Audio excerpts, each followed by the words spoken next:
Hello everyone, welcome back to Anubis Vlog. So for today's video, kami ay maglalayas. Hindi, joke lang. Kami lilipat muna ng aming bahay or titira sa isang apartment dahil sa tuition ng aking anak or coaching ng aking anak. Kaya naman ito, naglilipat tayo at panoorin nyo ang video na ito.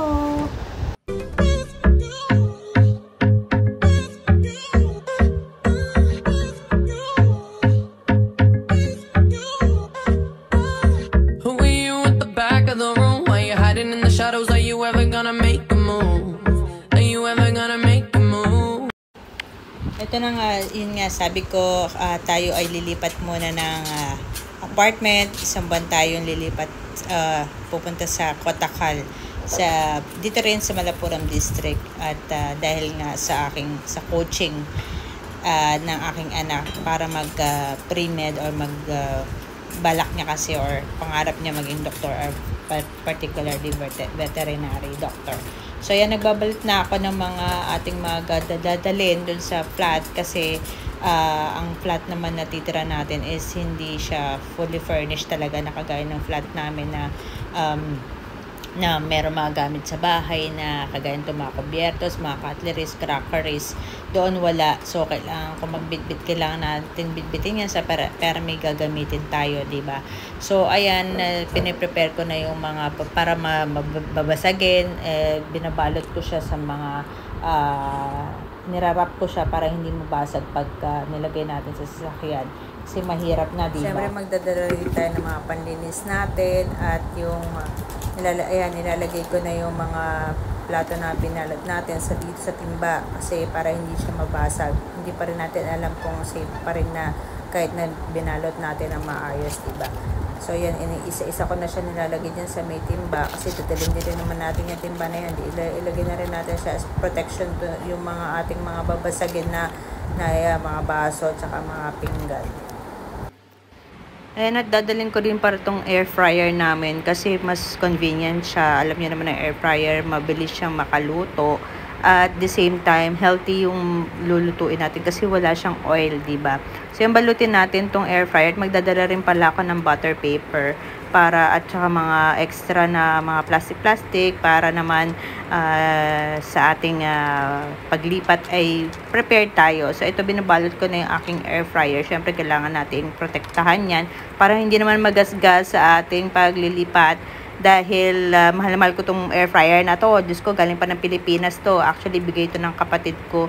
Mura lang naman siya. Nasa 3,000 pesos lang siya. Pero okay na dahil bigay naman ng kapatid ko. Siyempre, magbabalot din tayo ng ating water heater natin. Kasi wala talagang water heater doon. So, hindi talaga ako naliligo ng buhay na tubig or normal temperature na tubig. So, magdadala ako ng water heater. At yan, mga pressure cooker at pots and pans. At eto, nagdala rin para ako ng roach gel at saka pampabango sa CR. Gagamitin ko yung roach gel kasi para mamatay yung mga ipis, diba? Hindi natin alam kung ano yung dadatnan natin doon. So, ayan, nilalagay ko na yung ating mga gamit sa sasakyan. Kasi nga, pupunta na tayo dun sa flat or apartment na pupuntahan natin. Sabi ko nga, isang buwan kami doon magtitira dahil nga sa coaching tuition ng anak ko na magpe-pre-med or mag-NEET crash course siya para in preparation for the veterinary doctor public exam. May public exam kasi sa May. So, ayan, at kailangan natin maglipat doon. At 1 month lang naman kami doon. At buti nga nakahanap kami ng ganitong flat na merong AC, na may semi-furnished pala siya na flat yung aming nahanap. So, ito, nandito na tayo sa areas. Ito pa rin sa Kotakal area. Maganda yung place kasi malapit siya sa lahat ng bagay. Ayan, may dental clinic siya. Actually, chinek ko tong place na to bago tayo nag-rent. So, ayan, makikita nyo, may mga supermarket din, may bilihan din ng, may fish market din dyan, mayroon ding, may mga supermarket, may fish market, merong chicken shop, meron din mga aluminum shop din. So, eto na tayo, eto na yung area ng ating pagrerentahan. Actually, yung unang building na yun is yung studio flat yun. Yun yung mga one bedroom, studio lang. one room lang siya. Tapos meron din pala mga 1 bedroom, 2 bedroom. Itong kung naka-violet na building na yan is mga studio lang yan or mga PG or paying guest. Itong sa unang-unang building sa kaliwa is 2 bedroom apartment yan. So ito nasa baba mga 2 bedroom apartment. So ito naman may playground din siya. Ang ganda nitong place na to kasi meron siyang children's playground na kung may mga anak ka, pwedeng maglaro dyan sa playground na yan. So, itong nasa kaliwa natin, yan yung mga 2 bedroom flat or 1 bedroom flat. Pero mostly, ang 1 bedroom flat is nasa second floor. So, akyat na tayo dun sa flat natin na nirentahan. So, ito na yon. Ito yung place na nirentahan natin for a month. So, ito siya. Yan. Makikita nyo. Ito, maglilinis na ako. Siyempre, bago ko i-unload yung mga dinala natin gamit, maglilinis muna ako. Actually, nag-start na akong walis-walis dyan. Nakita nyo, yan na yung dumi. Actually, malinis naman yung flat. Pero, syempre, tayo mga Filipina, hindi tayo kontento na talaga bang malinis or hindi. Minsan kasi, sa unang tingin lang, maganda or malinis, pag nakikita mo yung ng mata mo or yung mga flooring, medyo malinis siyang tignan, pero pag inangat-angat mo yung mga cabinet, yung mga kama, ay nako, dyan malalabas ang mga katotohanan na talagang marumi pala ang bahay, di ba? Kasi dito actually ito katotohanan to, yung mga naglilinis talaga, kung nagpapalinis ka talaga sa mga maid or mga inuupahan na maglilinis, hindi talaga nila inaangat yung mga cabinet or yung ilalim ng lamesa, ilalim ng kama or ilalim ng sofa, o di ba? So yun ganun talaga yun. So ito, binabacuum ko na yung ating kama kasi syempre hindi natin naman alam kung sino-sino naman mga na higa na rito or baka meron ng termite, 'di ba? May bed bugs, so kailangan natin vacuumin. So ito na, natapos na tayong vacuum. Ito na winawalisan ko pa rin, continuous pa rin ako sa pagwawalis kasi tapos ko na inuna ko muna pala yung kwarto. Syempre unahin natin yung kwarto, konting agyo-agyo din minsan-minsan at yan. So patuloy pa rin tayo matatapos ko ng i-vacuum yung kama pala at saka walisan yung kwarto. Yun muna yung unang-una kong ginagawa. So, ito pala, meron palang kagandahan pala nitong flat na to is meron siyang inverter or may power backup. So, pag walang kuryente, pwede natin magagamit natin yung fan, ceiling fan at saka yung ilaw. Yung AC hindi po pwede kasi masyado na malaki yung konsumo. So, yan, patuloy pa rin tayong nagwawalis na dito naman ako sa sala, tapos na ako sa kwarto. So, ito naman yung sala. Syempre, agyo-agyo din. Para mawala yung mga alikabok, diba?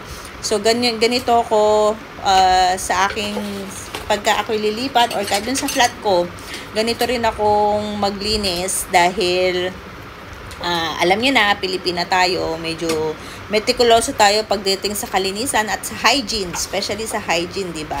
Hindi tayo nakokontento. Ako especially, sa totoo lang, hindi ako nakokontento na sa iba ako nagpapalinis. Mas gusto ko or iba yung feeling ko, mas maganda yung feeling ko kapag ako yung naglilinis sa sarili kong bahay. Kasi nga, yun, alam ko kung ano yung malinis at hindi. So, ito na yung mga nakuha natin mga dumi dito sa bahay na to. At syempre, hindi naman pwedeng maglilinis lang tayo na hindi mo aalisin yung alikabok. So, ito yung mga cleaning materials na dala ko, nakaseparate sa isang bag. At kukunin ko na yung magtatanggal na tayo, magdadusting na tayo. So, ito, may dala rin pala ako na maliit na palangganita at saka yung basahan para pangtanggal ng ating alikabok. Medyo bago actually yung aking mat na yan, itong basahan na yan. So, nilagyan ko na ng dishwashing liquid at syempre, Dettol kailangan natin yung pang-disinfect para yung mga virus or yung mga bacteria sa paligid ay mawala. So, ayan, nag-start na akong punas-punas, mag-dusting sa lamesa. Maganda pala itong lamesa na to dahil naangat siya or na-fold siya dahil nga maliit lang naman yung space. So, maganda yung concept ng flat na to. So, ayan, pagkatapos natin dun sa sala, ito naman sa kwarto, yung cabinet, tinadusting ko na rin. para naman totally malinis itong bahay, 'di ba? So after ng ating pagdadusting, ito naman minap ko na yung ating kwarto. So syempre angatin din uli natin yung kama para naman totally malinis, 'di ba? Hindi naman pwedeng bawalisin lang natin. So pagkatapos ko pala sa kwarto at sa sala, ito na, nandito na ako sa kusina. Ito lagi ang routine ko. Yan ang huling-huli ko talagang lililinis, ang kusina, kasi medyo matrabaho ang kusina lalo pag may mga gamit na, 'di ba? So ito nga pala yung fridge. Medyo luma na yung fridge na to. Siguro matagal na yung fridge na to. Nangangalawang na yung mga grill niya. Pero malinis naman at wala namang amoy yung loob ng fridge. So, anuhin ko lang din yan. Dadustingin ko lang din at babasahanin lang natin para matanggal lang din yung alikabok.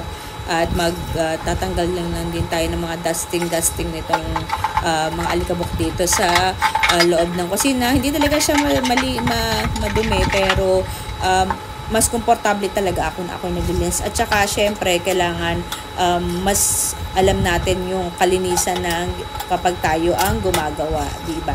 So ito na, matatapos na ako at yan. So, ito nga, pagkatapos ko nga maglinis ng bahay, ito nagpunta muna ako dito sa tindahan ng mga fish market, fish area, kasi nagugutom na ako. So ito yung mga isda na pwede natin mabili dito sa umaga. Kaya naman ito, thank you so much, nililinis niya yung isda. At thank you so much for watching, guys. God bless, stay safe.